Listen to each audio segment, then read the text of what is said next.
Hello बच्चों, 23 फरवरी 2025। तो आज के टेस्ट में देखिए क्या है। दो टॉपिक है, एक है अल्टरनेटिंग करंट और दूसरा इलेक्ट्रोमैग्नेटिक वेव। दोनों से बेटा दो इससे 4 क्वेश्चन जरूर मिलेंगे नीट में। तो क्या क्या है क्वेश्चन में, आइए शुरू करते हैं।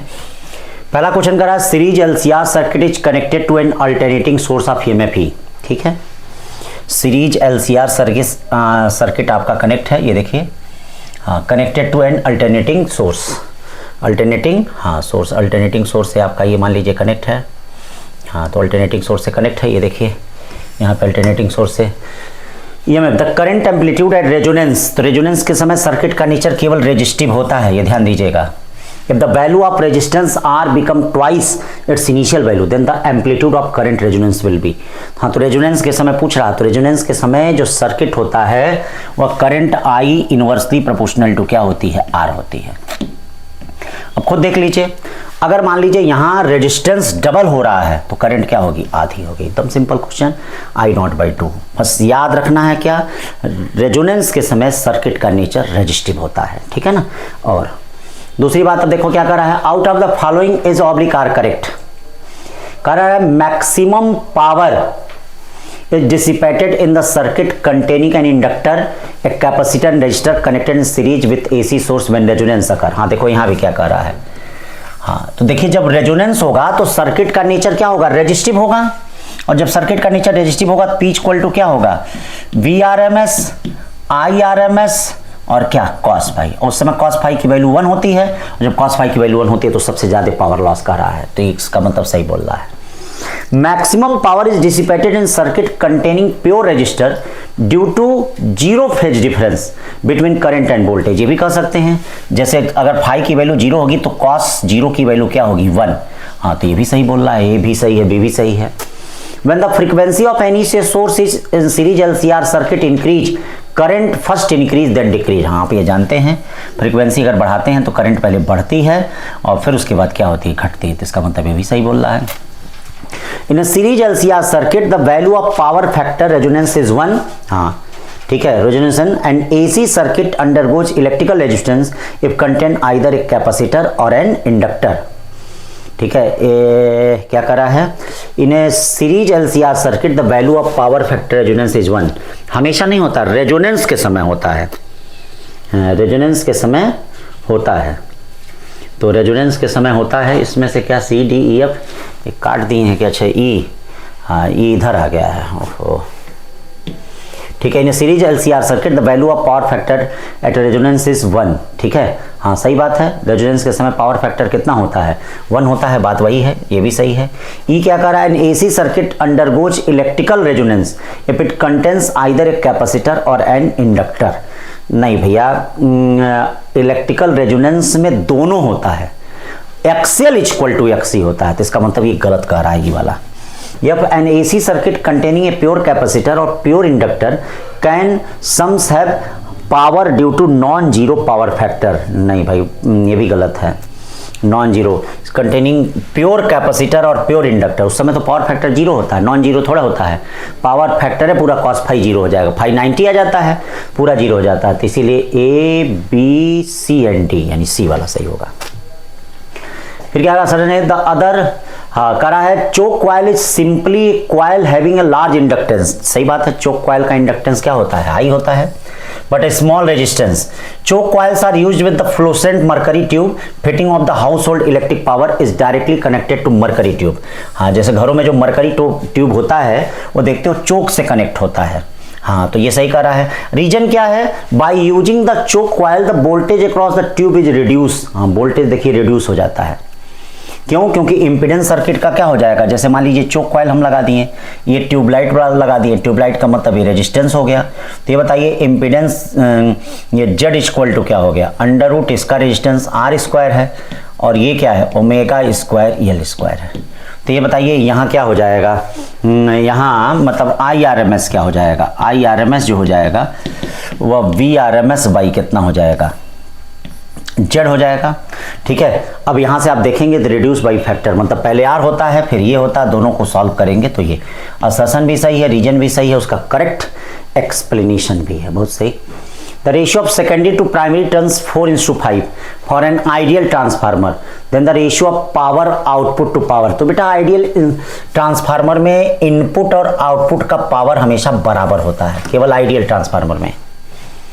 आइडियल ट्रांसफार्मर में इनपुट और आउटपुट का पावर बराबर होता है, तो इसीलिए उनके पावर का जो रेशियो होता है वो 1:1 क्या होता है, 1 होता है। ये देखिए उनके पावर का रेशियो क्या होता है, हाँ 1:1 होता है पावर का रेशियो, ठीक है ना भाई।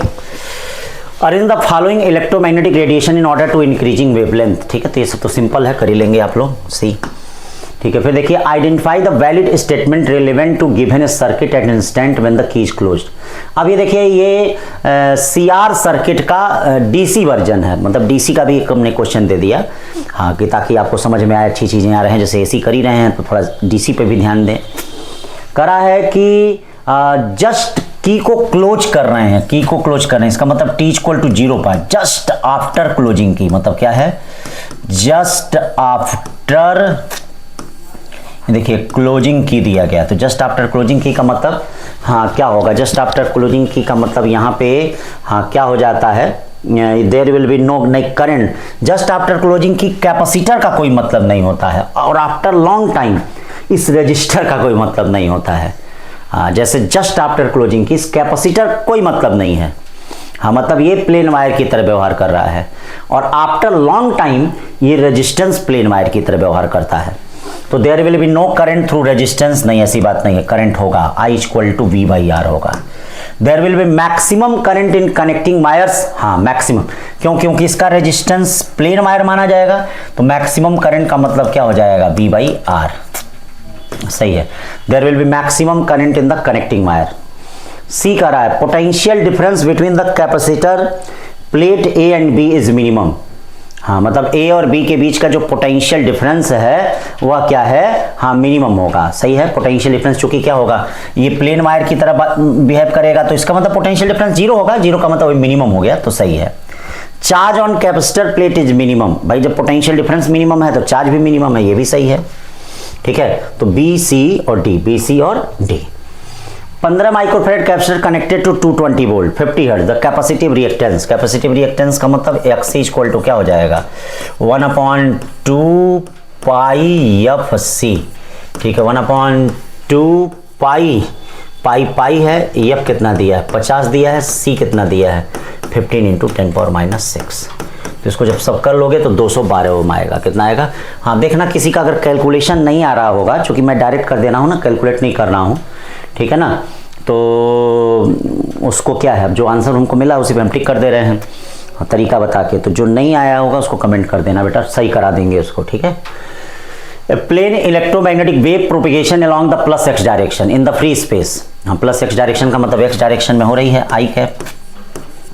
तो करा है कि इलेक्ट्रिक वेक्टर एसोसिएट विथ, तो ये देख लीजिए I हो गया, J हो गया, ये K हो गया, इसका मतलब K क्रॉस J करेंगे तो -I होगा, और J क्रॉस I करेंगे तो ये देखिए J क्रॉस I करेंगे तो क्या हो जाएगा, I हो जाएगा, J क्रॉस K करेंगे तो I हो जाएगा, तो J क्रॉस K यानी J में इलेक्ट्रिक फील्ड रहेगी, ये देखिए इलेक्ट्रिक फील्ड हो गई EY, और Z में जो हो गया वो मैग्नेटिक फील्ड रहेगा, यानी YZ है कहीं, YZ है कहीं, YZ है कहीं, हाँ ये है C वाला है, ठीक है। Transformer consisting 300 turns in primary, ये देखो NP दे दिया है, हाँ NP कितना दे दिया है भैया, NP दे दिया है कितना 300, देखिए NP 300 primary, and 150 secondary, NS दे दिया है 150 दे दिया है।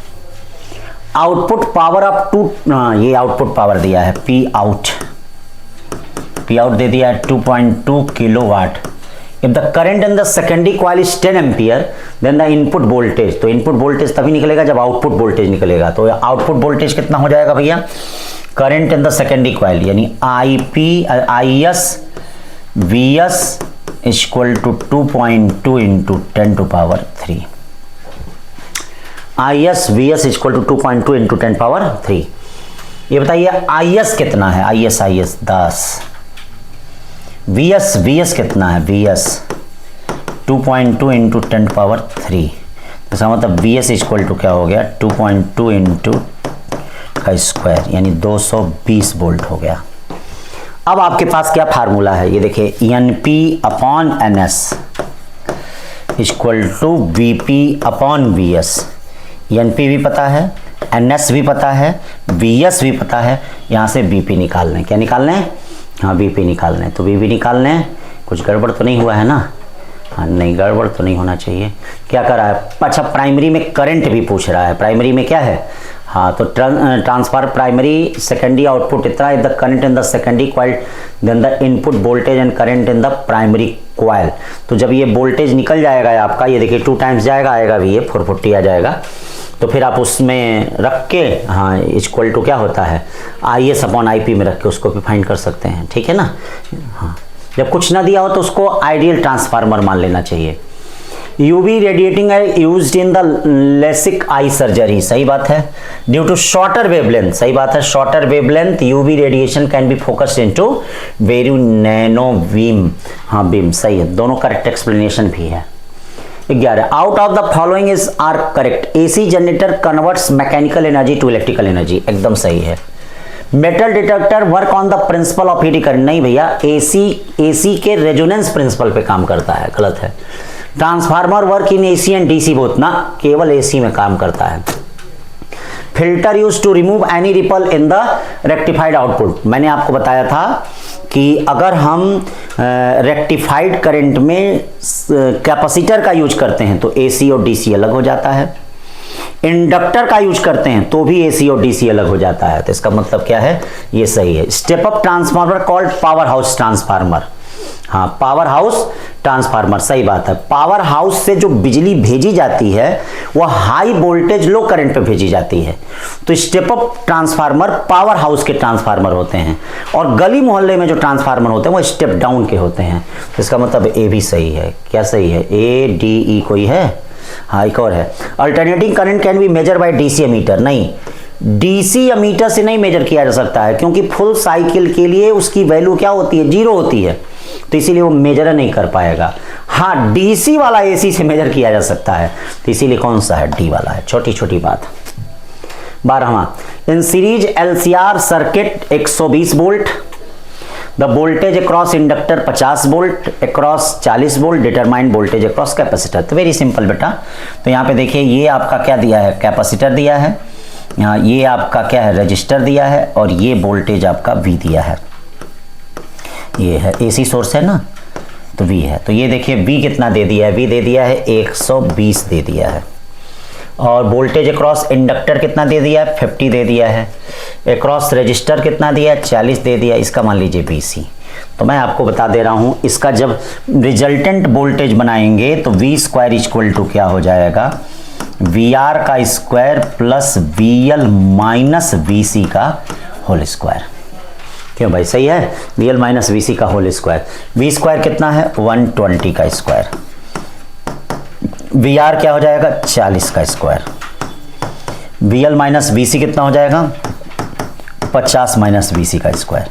अब यहाँ से इसको इधर लाना, फिर सॉल्व करना, स्क्वायर रूट करना, हाँ तो कोई आंसर आ जाएगा, ए वाला आ जाएगा, ठीक है ना। देखना, अगर नहीं आएगा तो कमेंट करना। 13 देखिए, बड़ा अच्छा question. A parallel plate capacitor consisting of 2 circular plate of radius 10 centimetre, 2 circular plate of radius is being charged by क्या? Constant current of 0.15 ampere. If the rate of change of potential difference between the plate is इतना 7 into 10 to power 8 volt per second, then the integer value of distance between the plate, rate of change of, तो इसका मतलब सबसे पहली चीज क्या क्या दे दिया है? Potential difference. पोटेंशियल डिफरेंस होता क्या है बेटा? V equal to Q by C होता है, या V इक्वल टू Q को क्या लिखोगे? IT, सब दे दिया है। C को क्या लिखोगे? Epsilon not A by D। पूछ क्या रहा है बेटा? क्या पूछ रहा है? पूछ रहा है आपका, ठीक है, कि डिस्टेंस पूछ रहा है। तो डिस्टेंस पूछ रहा है, तो D इक्वल टू क्या हो जाएगा? V epsilon not. कैलकुलेशन करना पड़ेगा बेटा, इसी तरह के क्वेश्चन कैलकुलेशन वाले ही आएंगे, ये ध्यान दीजिए। V दे दिया है आपका, V दे दिया है 7 इंटू 10 टू पावर कितना दे दिया है? 8। एप्सिलॉन नॉट दे दिया 8.85 इंटू 10 टू पावर -12 एरिया दे दिया है बेटा, एरिया कहाँ है, प्लेट सर्कुलर है, पाई, हाँ, और ये हो जाएगा 0.1 का होल स्क्वायर, और करंट दे दिया है 0.15, और टाइम दे दिया है, हाँ टाइम तो दे दिया है, मतलब यहाँ ये जो वोल्टेज पर सेकंड है वह टाइम है, वोल्टेज पर सेकंड टाइम ही दे दिया है, ठीक है, तो वोल्टेज पर सेकंड दे दिया, तब इसको सॉल्व करोगे तो 1320 माइक्रोमीटर आ जाएगा। छोटा छोटा क्वेश्चन है सब, देखो इसी तरह एनसीईआरटी से क्वेश्चन आएगा एकदम इसी तरह का आपका, मतलब 4 क्वेश्चन देखिएगा इसी 50 क्वेश्चनों में से, 45 क्वेश्चनों में से मिल जाएगा, देखिएगा, ठीक है। Power transmission line fits into, देखिएगा पावर ट्रांसमिशन लाइन है, fits input power of 2300 volt, ये देखिए इनपुट पावर है कितना है 2300 वोल्ट। स्टेप डाउन ट्रांसफार्मर में प्राइमरी वाइंडिंग है 4000 टर्न, कितना है, the output power is delivered at 230 volt, output power कितना डिलीवर्ड है 230 volt by the transformer, if the current in the primary of transformer 5 ampere then it's efficiency 90%, the output current will be, तो ये यहाँ देखिए output current क्या, efficiency क्या होता है, output power upon input power होता है, इफिशियंसी 90/100 है, आउटपुट पावर में कितना हो जाएगा, आउटपुट पावर 223 है, इनटू कौन सी करंट, आउटपुट करंट आईपी है, और देखिए इनपुट वोल्टेज कितना है 230 है, ठीक है, और इनपुट करंट नहीं दिया है क्या, if the current in the primary दिया है 5, बताइए कि यहाँ से आईपी नहीं निकाल लेंगे, हाँ तो देखिए छोटे छोटे क्वेश्चन एकदम जो एनसीईआरटी से है बेटा वही चीजें आ रहे हैं। Match the column first and column second, ठीक है, क्या करा भैया, इंफ्रारेड वेव क्या होता है, इंफ्रारेड वेव, ठीक है, टू डिटेक्ट मस्कुलर स्ट्रेन, हाँ ऐसा होता है क्या, रेडियो वेव क्या होता है, radio wave, radio board for सब अच्छा उसी सब न वाला है, for broadcasting, X-ray to detect fracture of bone, सही, ultraviolet absorb by ozone layer, तो डी वाला सही है, सही है। 16 का रहा, in the given circuit the sliding contact is pulled outward, देखिए स्लाइडिंग कॉन्टेक्ट जो है उसको हम बाहर की तरफ पुल कर दे रहे हैं, हाँ बाहर की तरफ पुल करने का मतलब समझ रहे हो ना, ये देखो स्लाइडिंग कॉन्टेक्ट जो है उसको बाहर की तरफ, हम कहाँ बाहर है जी, बाहर की तरफ इधर पुल कर दे रहे हैं, मतलब इसका इधर कर दे रहे हैं, तो ये बताओ सर्किट का रेजिस्टेंस बढ़ जाएगा, बोलो अगर इधर पुल करेंगे तो सर्किट का रेजिस्टेंस बढ़ जाएगा, रेजिस्टेंस बढ़ जाएगा तो करंट घट जाएगा, रेजिस्टेंस बढ़ जाएगा तो करंट, हाँ ध्यान दीजिएगा, रेजिस्टेंस अगर बढ़ जाएगा तो करंट क्या होगा, हाँ घट जाएगा, अगर रेजिस्टेंस बढ़ जा रहा है तो इसका मतलब बेटा करंट क्या होगा यहाँ, हाँ घट जाएगा, ध्यान दीजिएगा, रेजिस्टेंस अगर बढ़ेगा तो करंट यहाँ पे क्या है, घटेगा, रेजिस्टेंस बढ़ेगा तो करंट यहाँ पे हाँ घटेगा, तो रेजिस्टेंस अगर बढ़ जा रहा है तो करंट बेटा घट जा रहा है। अब जब करंट घटेगा तो आप जानते हैं ये वाला टर्मिनल छोटा, ये माइनस होगा ये प्लस होगा, करंट घटेगा तो इंड्यूस्ड करंट इसी की दिशा में हो जाएगा, देखिएगा ध्यान से, हाँ ये सब बहुत लोग आप लोग डाउट कर रहे हैं, इंड्यूस्ड करंट घटेगा तो इसी की दिशा में, और इंड्यूस्ड करंट की दिशा ध्यान से सुनो, पिछले बार में कई कमेंट किए थे तुम लोग उसमें, हाँ गलत किए थे कमेंट, इंड्यूस्ड करंट की दिशा लोअर पोटेंशियल से हायर पोटेंशियल होती है, लोअर पोटेंशियल से हायर पोटेंशियल होती है, इसका मतलब ये माइनस सिरा हो जाएगा और ये प्लस हो जाएगा, बाकी करंट ऐसे ही चल रहा है, तो ये सिरा प्लस हो जाएगा, ये सिरा माइनस हो जाएगा। अब आप क्या करिए, इसमें किरचॉफ वोल्टेज लॉ लगा दीजिए, किसी भी लूप में सम ऑफ ऑल ईएमएफ क्या होता है, जीरो, इसी को किरचॉफ वोल्टेज लॉ कहते हैं। इसका मतलब सिग्मा वी इक्वल टू क्या होता है, ये देखिए सिग्मा वी इक्वल टू क्या होता है, जीरो। अब चाहे पहले या दूसरे टर्मिनल का साइन लेते हुए जीरो कर दीजिए, जैसे हमने आपको क्लास में बताया है, पहले टर्मिनल कई लोग दूसरे का भी लेते हैं, तो माइनस माइनस कितना हो जाएगा, ये देखिएगा 12 हो जाएगा, यहाँ देखिए माइनस, ठीक है यहाँ भी माइनस है, और यहाँ देखिए क्या हो जाएगा, minus L D I by D T, यहाँ भी तो माइनस होगा, minus L D I by D T. Current decrease कर रहा है, करंट कैसे डिक्रीज कर रहा है भैया, करंट चेंज मतलब डिक्रीजन कर रहा, 8 ampere per second, 8 ampere per second अभी रखा जाएगा, यहाँ क्या हो जाएगा, plus I R equal to क्या हो जाएगा, जीरो, तो -12, ये देखिए यल कितना है, यल है 3 है और ये 8 है, तो 8 -8 और -3 +24 यानी -24, प्लस आई निकालना है, आर कितना दिया है 12 equal to 0, -36 plus 12i equal to 0, या आई इक्वल टू कितना हो जाएगा 3 एम्पियर, कितना एम्पियर हो जाएगा 3 एम्पियर, ठीक है ना बेटा। तो जैसे वो सीधी लाइन वाला दिया था, इसी को थोड़ा सा ट्विस्ट कर दिया मैंने, और कुछ नहीं, ठीक है। हाँ, थोड़ा सा ट्विस्ट हो गया ये। हाँ, अब 17 क्वेश्चन क्या कर रहा है, the reading of volt meter V1 is 30 volt. ये देखिए V1 पूरा 30 वोल्ट है। हाँ, इसका मतलब जानते हो क्या है, इसका मतलब VL माइनस VC पूरा 30 वोल्ट है। VL माइनस VC पूरा 30 वोल्ट है। What is the reading of volt meter V2, इसका रीडिंग क्या हो जाएगा, ये देखो V2। फिर वही काम है, आप यहां से क्या करिए, काम कर दीजिए। ये देखिए वोल्टेज दिया है 40√2। What is the reading of volt meter, मतलब ये क्या दिया है, हाँ वोल्टेज का सिंबल दिया है। तो अब आप यहां से 40√2 दिया है, पीक वैल्यू दिया है, हमको RMS वैल्यू चाहिए। क्या चाहिए, तो RMS वैल्यू इतना अपॉन √2, यानी इतना अपॉन √2 का मतलब 40 वोल्ट हो गया। अब जानते ही हैं क्या होता है VRMS, यहाँ VRMS का स्क्वायर ही होता है। VRMS का स्क्वायर इक्वल टू क्या हो जाएगा, V2 का स्क्वायर और प्लस VL माइनस VC का होल स्क्वायर। VRMS का स्क्वायर का मतलब क्या हो गया, 40 का स्क्वायर, V2 का स्क्वायर। अब VL माइनस VC कितना हो गया भैया, VL माइनस VC 30 का स्क्वायर, या V2 इक्वल टू कितना हो जाएगा, V2 इक्वल टू क्या हो जाएगा, हाँ 1600 माइनस 900, या V2 इक्वल टू रूट में 700, 25 25 26 आएगा एकदम। फिर कह रहा plane electromagnetic wave frequency 20 megahertz, NCERT का question. Travels in the free space along the x direction the particular electric field दे दिया है, मैग्नेटिक फील्ड पूछ रहा है। तो बेटा इसके लिए वही तरीका है, C इक्वल टू आपके पास क्या करना है, E/B। याद रखिएगा, हाँ अगर वह I कैप में है तो ये Y में है, तो मैग्नेटिक फील्ड Z में होना चाहिए। मैग्नेटिक फील्ड किस में होना है, वैसे Z में दिया है ये सब, हाँ तो ये देखिए Y में होना चाहिए, Z में। तो BZ is equal to EY/C। EY कितना है, 9.3/3 इंटू 10⁸, 3 आ गया, इसी तरह आ गया। 19 question, match the following column first with column second. हाँ, पहला जो है दूसरे के साथ आपको मैच करना है। पहला कह रहा है, इसमें ध्यान दीजिए, फर्स्ट कहा जा रहा है कि रेजिस्टिव सर्किट, हाँ ध्यान दीजिएगा, रेजिस्टिव सर्किट में क्या होता है, मैक्सिमम पावर डिसिपेशन होता है। सही बात है। प्योरली इंडक्टर और capacitor, no power dissipation. LCR series circuit, हाँ इसी टाइप का एक और क्वेश्चन था। अब देखो यही देखो, वहां थियरी बना तो उसी टाइप का क्वेश्चन यहाँ मैच द फॉलोइंग बन जा रहा है, मतलब थोड़ा सा अलग है। LCR सीरीज सर्किट क्या है, power dissipated only in the register.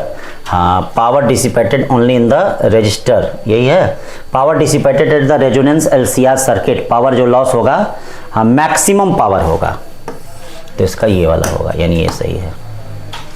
फिर कह रहा है parallel plate capacitor made of circular plate each इतना फ्रीक्वेंसी ऑफ इतना, RMS वैल्यू ऑफ करंट आपको निकालनी है।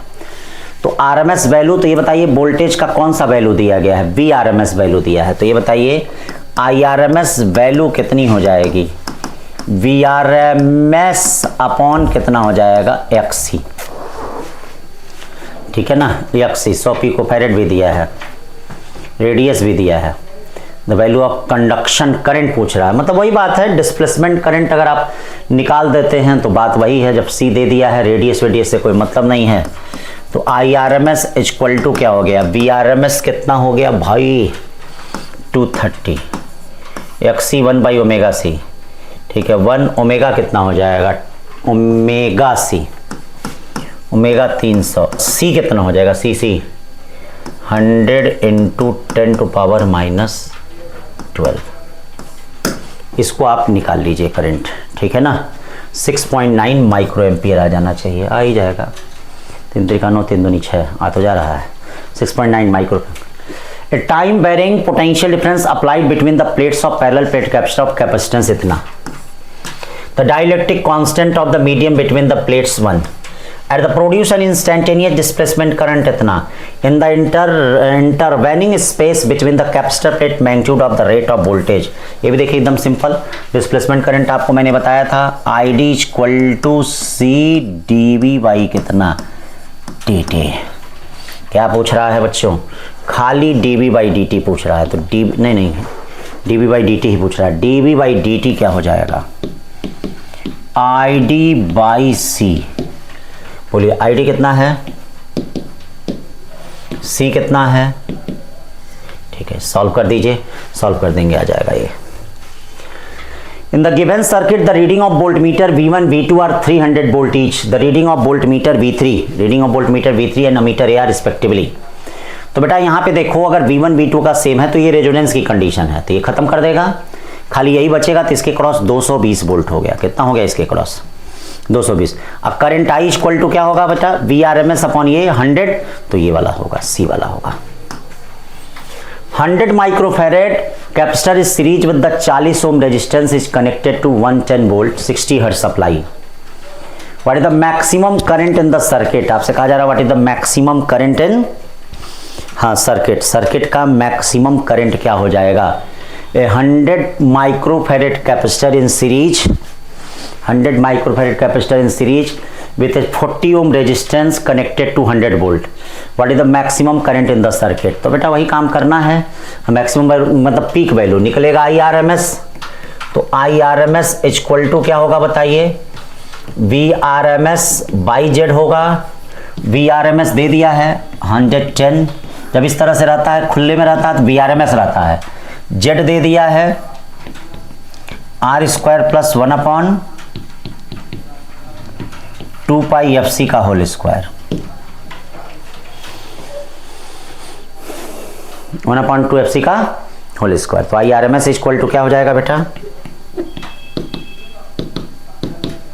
VRMS कितना हो गया 110 √R², का मतलब क्या हो गया 40 का स्क्वायर 1/2 पाई, F कितना हो जाएगा भैया 60, C कितना हो जाएगा 100 × 10⁻⁻6 का होल स्क्वायर। सब कुछ ठीक ठाक है, सारी चीज़ें सही है, फाइंड कर लीजिए आ जाए। हाँ ना इसे नहीं, ये मैक्सिमम वैल्यू पूछ रहा है, तो इसका मतलब I0 इक्वल टू क्या करना पड़ेगा, ध्यान देना IRMS × √2 करना पड़ेगा। तो अब जो आए इसमें कर लेना, ठीक है। अब देखो क्या है बेटा, parallel plate capacitor of capacitance 20 microfarad, और ये करा है कि आप डिस्प्लेसमेंट और कंडक्शन करंट बताइए। तो अब बेटा जानते हैं दोनों समान होता है प्लेटों के बीच में, IC ID equal to C dv/dt। हाँ देखिए C दे दिया है और ये देखिए dv/dt दे दिया, मल्टीप्लाई कर दीजिए, कौन सा आ जाएगा A वाला। 25 देखिए क्या कर रहा है, the amplitude of magnetic field part of harmonic B दे दिया है, करा इलेक्ट्रिक फील्ड बताओ, तो बोलो C इक्वल टू क्या होता है E0 अपॉन B0। एम्पलीट्यूड पूछ रहा है तो इसका मतलब पीक वैल्यू पूछ रहा है, क्या पूछ रहा है, तो E0 इक्वल टू CB0 होगा, CB0 होगा। E कितना है, E है बेटा ना B0 कितना है 5 10 × 10⁻⁹, और C कितना है 3 × 10⁸। C क्या है 3 × 10⁸, मल्टीप्लाई कर दीजिए B वाला आ जाएगा, ठीक। 26 कह रहा है कि in series LCR circuit resistor of 300 ohm, कितना दिया 300 ओम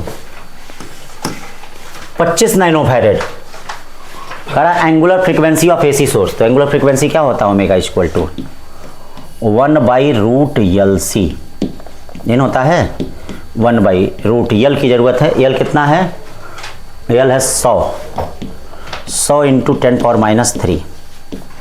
हाँ C कितना है 25 नैनो, 25 × 10⁻⁹। ओमेगा इक्वल टू क्या हो गया 1/√ में, ये देखिए 25 × 10⁻⁻10 या 1/5 × 10⁻⁵ या 10⁵/5, 10⁵/5 सही है ना, 10⁵/5 सही है होगा। अब क्या कर लीजिए 0.2 × 10⁵, हाँ तो 0.2 × 10⁵ है कहीं,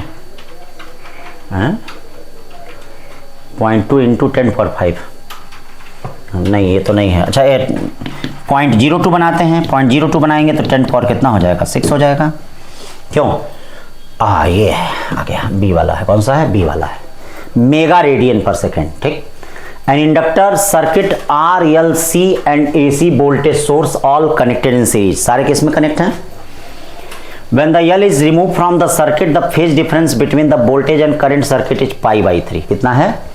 π/3। और जब उसको हटा दिया जा रहा है कितना है? π/3। The power factor of circuit. तो बेटा उस कंडीशन में, अब ये कंडीशन मतलब अगर कैपेसिटर निकाल दिया जाए, ठीक, तो फेज डिफरेंस π/3 आए, इंडक्टर निकाल दिया जाए फेज डिफरेंस π/3 आए, तो ऐसा कंडीशन सिर्फ एक ही में होता है, रेजोनेंस में होता है। और रेजोनेंस के कंडीशन में cos फाई की वैल्यू क्या होती है?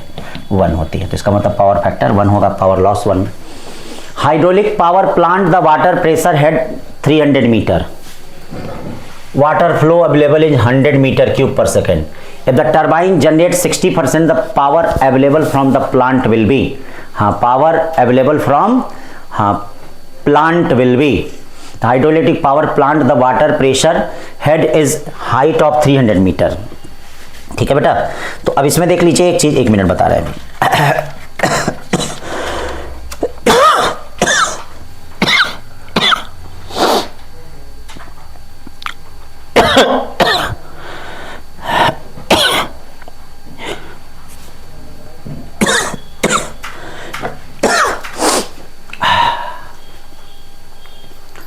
हाँ, तो देखिए, eight a hydroelectric power plant the water pressure head is at height 300 meter।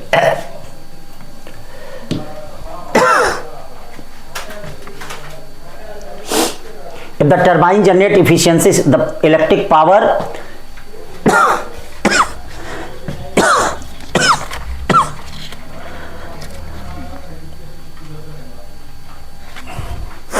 चलिए,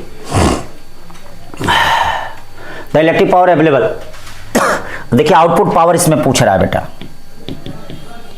तो इनपुट पावर दे दिया है। देखिए इनपुट पावर क्या होगा? इनपुट पावर क्या होता है?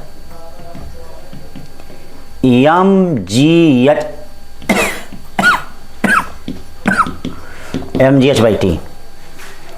तो mgh/t मास क्या होता है? यहां देखिएगा, यहां वॉल्यूम इंटू डेंसिटी होता है। वॉल्यूम कितना है?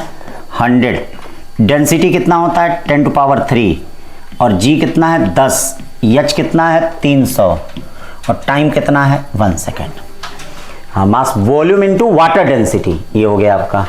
यानी क्या कहने का मतलब, इनपुट पावर जो हो गया, इनपुट पावर जो हो गया बेटा 3 गुणे 2 1 4 3 7 2 9 10⁹ वाट हो गया। ठीक है। अब आउटपुट पावर निकालना है, तो एफिशिएंसी क्या हो गई? 60/100। आउटपुट पावर अपॉन इनपुट कितना हो गया? 3 × 10⁹। अब क्या होगा? 1 0 कट गया। आउटपुट पावर में कितना हो गया? 6 3 18, 18 × 10⁸। तो 18 × 10⁸ का मतलब कितना होगा? 9.8 इसमें यूज किया है हमने, 10 यूज कर दिया है। तो 18 × 10⁸ का मतलब कितना हो गया? मेगावाट दे दिया है, तो मेगावाट दे दिया, तो इसको दे दिया जाए। हाँ, मतलब कहीं गड़बड़ हो जा रहा है क्या? मेगावाट दे दिया पावर में, देखो कहीं गड़बड़। 10⁸, एक 0 से कटा, एक ये सही तो लग रहा है। 100 300 मीटर, 2 एक 3 3 3 6 6 to 8 होगा। यही छोटा छोटा गड़बड़ हो जाता है।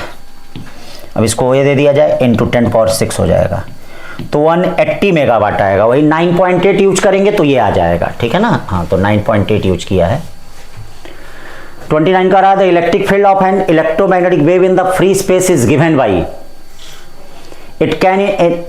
तो इसमें क्या वैल्यू निकलेगी? तो जब भी इस तरह का क्वेश्चन आए बेटा, टी के बगल वाला याद रखना ओमेगा होता है। तो देखो ओमेगा इक्वल टू कितना हो जाएगा? 10⁷। ये के होता है। तो अब देखिए सी इक्वल टू क्या होता है? ओमेगा/के, या के इक्वल टू क्या होता है? ओमेगा/सी। ओमेगा कितना है? 10⁷। ठीक है। सी कितना है? 3 × 10⁸। ये देखिए 10⁷ अपॉन कितना हो गया? 3 × 10⁸ हो गया। के इक्वल टू 10⁷ अपॉन 3 × 10⁸ हो गया। अब के की वैल्यू निकल गई। तो अब देख लीजिए वेव नंबर करा 0.033 0.03 आएगा। देखिए हाँ, क्या दिख रहा है? 10⁸ है ना, तो इसका मतलब यहाँ 1/30 हो जाएगा, तो 0.033 आएगा। तो ये गलत हो गया। वेव एम्पलीट्यूड 20 नहीं 10 है। अब बचा वेवलेंथ, देखते हैं वेवलेंथ, देखते हैं सॉल्व होने पे आएगा कि नहीं। तो 2 पाई बाई लेमडा हाँ जाना चाहिए, 2 pi by lambda equal to ये कितना हो गया 1/30 या लेमडा इक्वल टू 2 पाई 30, तो 2 पाई 30 आ जाएगा, ठीक है ना। 29 का ये 30 क्या करा है, suppose that the electric field part of electromagnetic wave vacuum the value of wavelength. तो बेटा आप जानते हैं, ठीक है, टी के बगल वाला ओमेगा होता है और वाई के बगल वाला क्या होता है, के होता है। तो के की वैल्यू कितनी हो जाएगी, देखो के की वैल्यू 1.8 हो गई। के कितना होता है 2 pi by lambda equal to 1.8 या लेमडा इक्वल टू क्या होता है 2 पाई बाई 1.8। तो 2 पाई बाई 1.8 का मतलब कितना हो गया 2 पाई, लेमडा इक्वल टू क्या हो गया 2 पाई बाई 1.8। देखो कहीं गड़बड़ हो गया क्या, रेडियन पर मिनट है। What is the value of wavelength lambda, तो कोई आंसर नहीं आ रहा है भाई। ये देखो 2 पाई बाई 1 के equal to 2 pi by lambda होगा, वाई के बगल वाला के होगा, क्यों आंसर नहीं आ रहा है। Suppose that the electric field part of an electromagnetic wave in vacuum, ठीक, equal to E not cos omega T plus k x, y है तो कोई बात नहीं, के होगा। के कितना होता है, के जो होता है वह क्या होता है 2 pi by lambda. 2 pi by lambda की वैल्यू रेडियन पर मिनट में दी गई है, रेडियन पर मिनट में दी गई है, यानी 1.8 दिया गया है रेडियन पर मिनट, हाँ दे दिया है। तो इसका मतलब रेडियन पर सेकंड दे दिया है। तो लेमडा इक्वल टू क्या करना पड़ेगा 2 पाई अपॉन 1.8। तो ये क्या हो जाएगा, कट जाएगा, क्या चीज़ हो जाएगा, कुछ गड़बड़ हो गया क्या भाई, देखते हैं मिसिंग तो नहीं है ना। एक मिनट देख के कि रेडियन की पर सेकंड की वैल्यू देखना पड़ेगा, बता रहे हैं।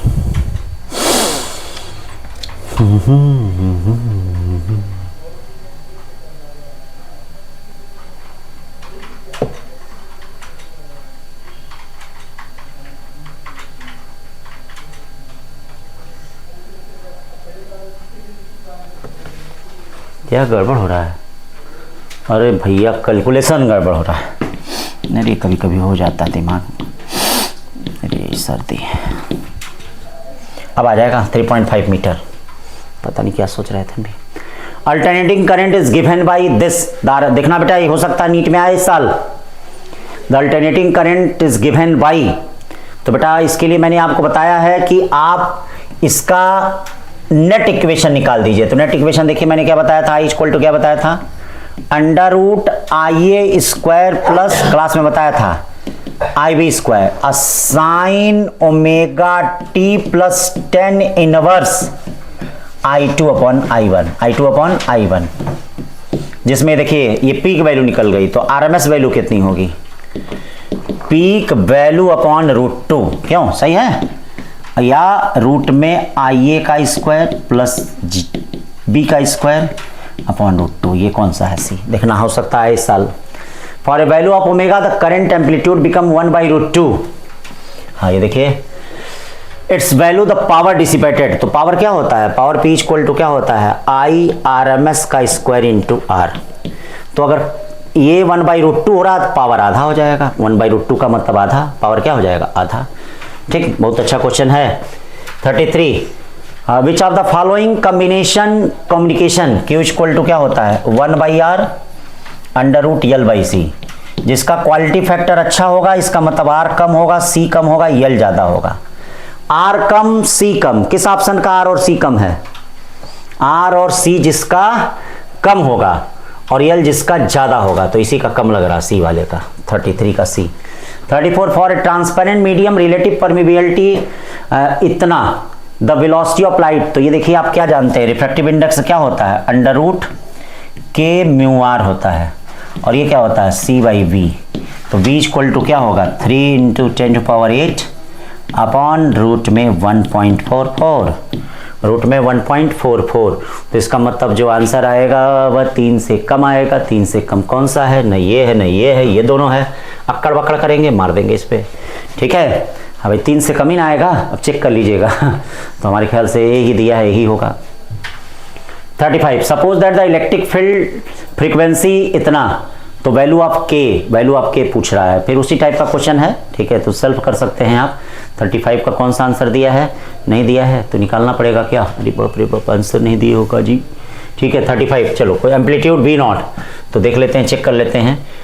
C इक्वल टू कितना हो जाएगा, C इक्वल टू कितना हो जाएगा, द वैल्यू ऑफ के पूछ रहा है। तो suppose that the electric field amplitude of a frequency is इतना, the amplitude V not and value of k पूछ रहा है। हाँ, के का मतलब वही 2 पाई बाई लेमडा पूछ रहा होगा, तो कोई बात नहीं है, सब निकल जाएगा। तो यहाँ पे सबसे पहले C इक्वल टू क्या होता है, E नॉट बाई कितना होता है, B नॉट होता है। C कितना होता है जरा बताइए, 3 × 10⁻8। E नॉट कितना होता है 120, और ये देखिए B नॉट। अब आइए B naught equal to 120 upon 3 × 10⁻8, B naught equal to 40 × 10⁻8। तो 40 × 10⁻8 का मतलब 400 नैनो टेस्ला, ठीक है। और K क्या है इसमें, K निकालने के लिए क्या करना है, ये देखिए इसके लिए क्या करना पड़ता है, C equal to omega by K, omega भी निकल जाएगा, ये देखिए 50 मेगाहर्ट्ज है। C 3 × 10⁻8 है, तो उससे आप K की वैल्यू निकाल सकते हैं, ठीक है, या इससे भी निकाल सकते हैं, मतलब C की वैल्यू क्या हो गई, यहीं से आप निकाल सकते हैं, कौन जरूरत है उधर भटकने की। ओमेगा बाई के, ये यहीं से निकाल सकते हैं K की वैल्यू, क्यों, हाँ यहीं से निकाल दीजिए, ये वैल्यू है इसको इक्वल रख दीजिए, तो ये 400 नैनो टेस्ला आएगा, ये होगा आंसर, ठीक है ना। Arrange the following in the ascending order of wavelength, तो भाई ये तो कर ही सकते हैं आप लोग, C वाला इसका है, ठीक है ना। सबसे कम वेवलेंथ किसकी होती है, हाँ एक्स रेज की होती है, मतलब होती तो गामा रेज की है, एक्स रेज की, फिर कौन आता है, फिर अल्ट्रा वायलेट आता है, फिर इंफ्रारेड आता है, फिर माइक्रोवेव आता है।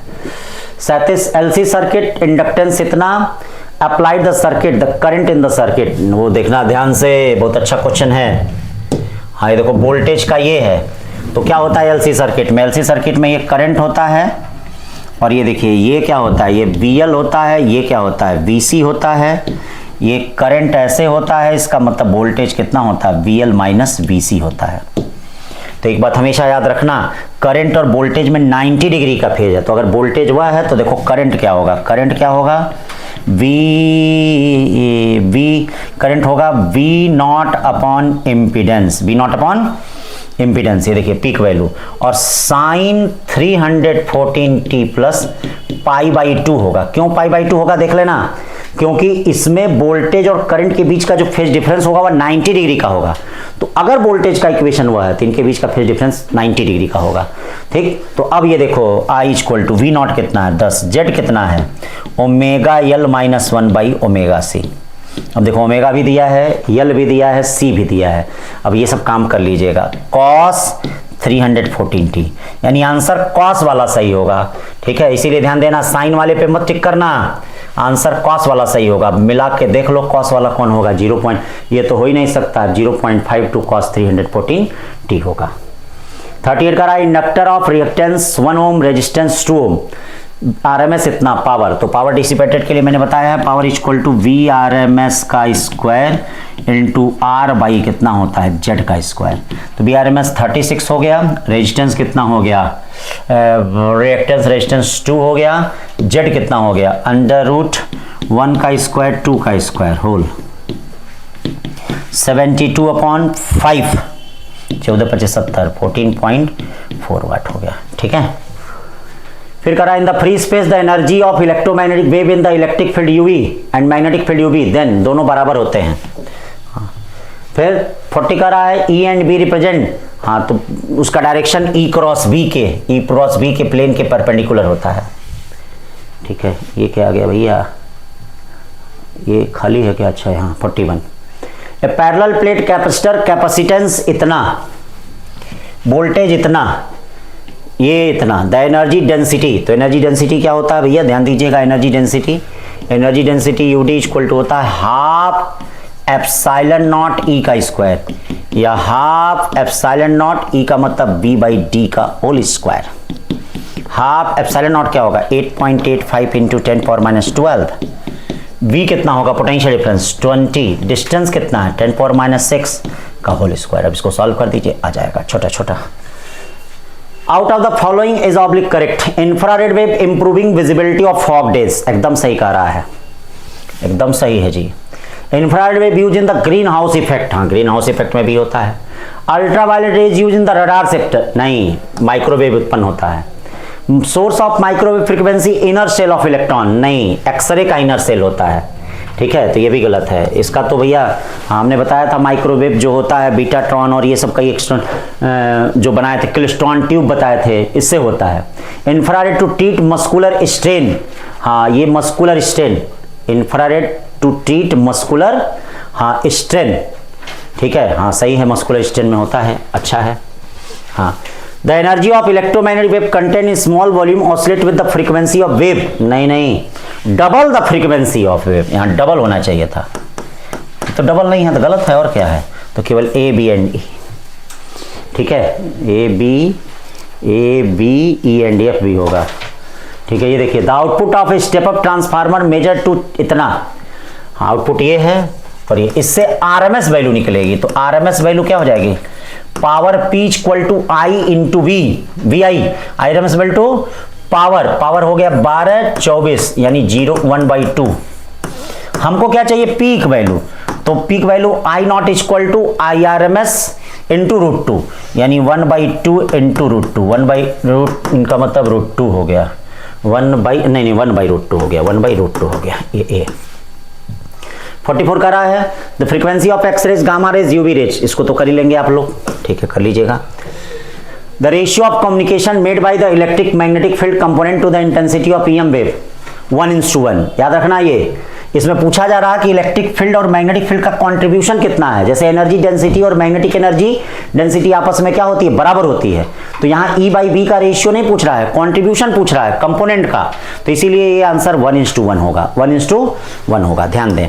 फिर उसके बाद और कोई चीज, ठीक है, 45 के बाद आपका अगला सिलेबस 27 फरवरी को है, थर्सडे को है, चूंकि 26 को टेस्ट होना था, तो शिवरात्रि है, महाशिवरात्रि है, हाँ भक्त लोग भोलेनाथ की क्या है पूजा करेंगे सभी लोग, हाँ तो इसीलिए इस व्यस्तता मतलब भोलेनाथ के दिन के कारण आपका 27 फरवरी को है, 10:45 से 1:45 टाइम है आपका, वही है, हाँ फिजिक्स में mechanical properties of fluid side पढ़ते रहिए, गुरुकुल पाठशाला के साथ बने रहिए, थैंक यू।